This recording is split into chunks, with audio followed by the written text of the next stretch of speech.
2018. Un nuevo año de elecciones, el cual está a la vuelta de la esquina. Este nos traerá de nuevo meses paralizantes con respecto a quién será el mandatario máximo de la República. De entrar Andrés Manuel estaría siendo historia, puesto que llegaría un partido de izquierda, pero ¿qué consecuencias podría traer esto? Antes de hacer un comentario, tendré que aclarar, porque según las encuestas, es muchísima la población seguidora de Morena. Yo no soy priista, ni panista, ni perredista, ni simpatizante de ningún partido político. Me gusta leer propuestas de todos y analizarlas. Así que si hay un comentario en contra de algún político de tu gusto, mis más sinceras disculpas. Ahora sí, entremos abruptamente desde el momento en el que entre al poder. Bien, el Congreso bicameral está conformado por 500 diputados y 128 senadores, donde los mayoritarios son del PRI y del PAN. Desde aquí ya hay un problema en el cual derivan dos cosas: que de una u otra manera Andrés Manuel llegara a meter diputados y senadores de su partido al Congreso, o que se atenga que sus leyes y proyectos sean rechazados inminentemente, esto puesto por sus conflictos anteriores con el PRI. López Obrador siempre ha dicho que el PRI es la representación máxima del autoritarismo. Sin embargo, cuando él estuvo al frente del gobierno de la Ciudad de México, nunca respetó la división de poderes. Siempre ordenó a sus diputados de la Asamblea Legislativa cómo y qué votar. Al tener la mayoría de su partido en el Congreso local, jamás permitió que iniciativas presentadas por otras fuerzas políticas y contrarias a su proyecto personal fuesen aprobadas. Para decirlo de otra manera, López Obrador nunca ha compartido el poder con nadie, ni se ha abierto al diálogo plural para alcanzar acuerdos con otros partidos. Cuando llegó al gobierno de la capital del país, se apoderó del PRD y expulsó y marginó a quienes le estorbaban, a quienes tenían una opinión diferente dentro o fuera del perredismo. Los condenaba y los satanizaba. Teniendo estos antecedentes nos llevaría a una dictadura segura, e incluso un acto similar a lo de Nicolás Maduro con un autogolpe de Estado. La corrupción continuaría con el mismo nivel que con el del PRI, pues recordemos casos como el Encino o el de su secretario de Finanzas, Gustavo Ponce, quien hizo enormes traspasos en dólares a bancos norteamericanos sin que el gobierno de López Obrador le sancionara.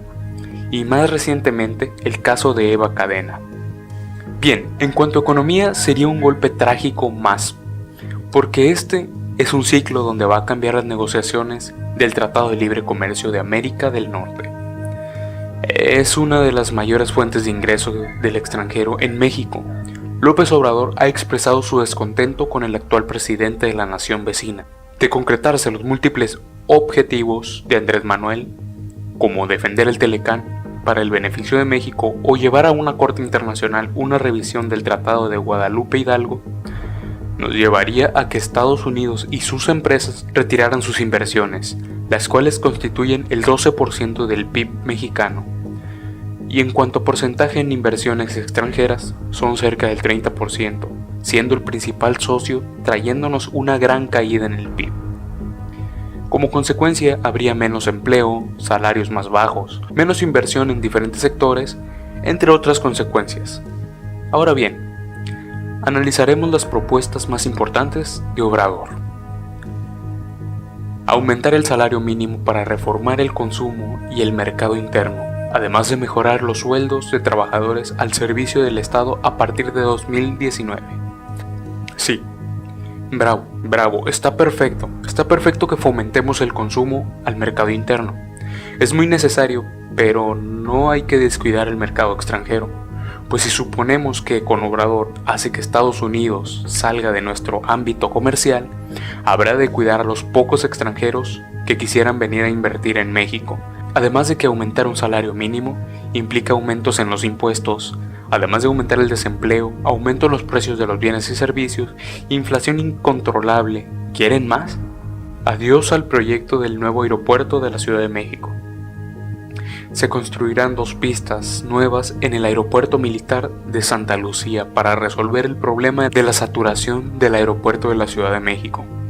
haciendo a un lado el actual proyecto que, además de ser costosísimo y opaco, es de dudosa viabilidad técnica. Bueno, supongamos que esto reducirá costos, sí, pero también hay que analizar que este aeropuerto puede servir como atractivo a aquellos turistas extranjeros que pagarían las altas cantidades que se les cobrarían, puesto que el lujoso podría ser una inversión a largo plazo, a diferencia de dos pistas que, como pueden resolver, irán depreciándose sin sacarle provecho alguno. Que ya no sean obligatorios los exámenes de admisión. Ningún joven será rechazado al ingresar en las escuelas preparatorias y universidades públicas, es decir, habrá 100% de inscripción.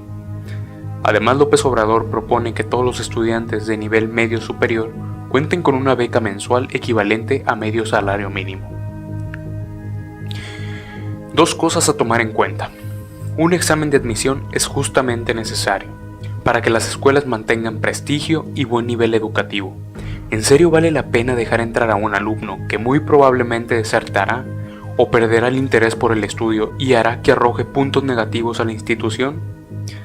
Y acerca de las becas, sí sería muy buen incentivo para los estudiantes, pero con una economía limitada sería difícil el cumplimiento de esto. Se eliminarán los fueros al presidente y a los altos funcionarios públicos. Se pondrá una reforma al artículo 108 de la Constitución para poder juzgar por corrupción al presidente en funciones. Después de haber dicho los casos de corrupción que tiene esta persona, el hecho de decir que quitará el fuero a los funcionarios incluyéndolo resulta un chiste. Revertir las reformas estructurales aprobadas durante el gobierno de Peña Nieto, laboral, educativa, energética, etc. Si es lo que quiere la gente. No benefician al pueblo, sino que lo perjudican. Sin embargo, no responderemos con una imposición a otra imposición. Por ello, se consultará a la gente si las reformas se mantienen o se cancelan. Socialismo barato. Una consecuente de revertir las reformas estructurales, y aquí abro un paréntesis para decir que sí, es necesario frenar y cancelar algunas de las reformas actuales, mas no todas, porque sí hay las cuales traen beneficios y que son aprovechados esos recursos que nacionalmente no lo eran. Sobre el socialismo que maneja Andrés Manuel sería más bien solo jugar con la decisión de la gente. Muchas veces se le compara con el gobierno que tuvo Chávez, pero es algo incorrecto.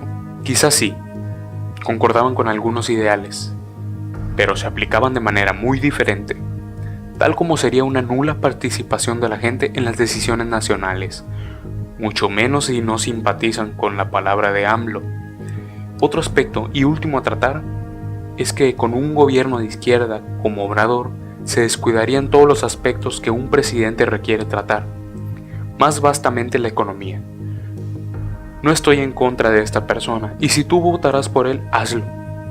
Yo no pienso cambiar tu ideal, pero por análisis retrospectivo ya está manchado, al igual que el PRI, al igual que el PAN, al igual que todos los partidos políticos que están registrados.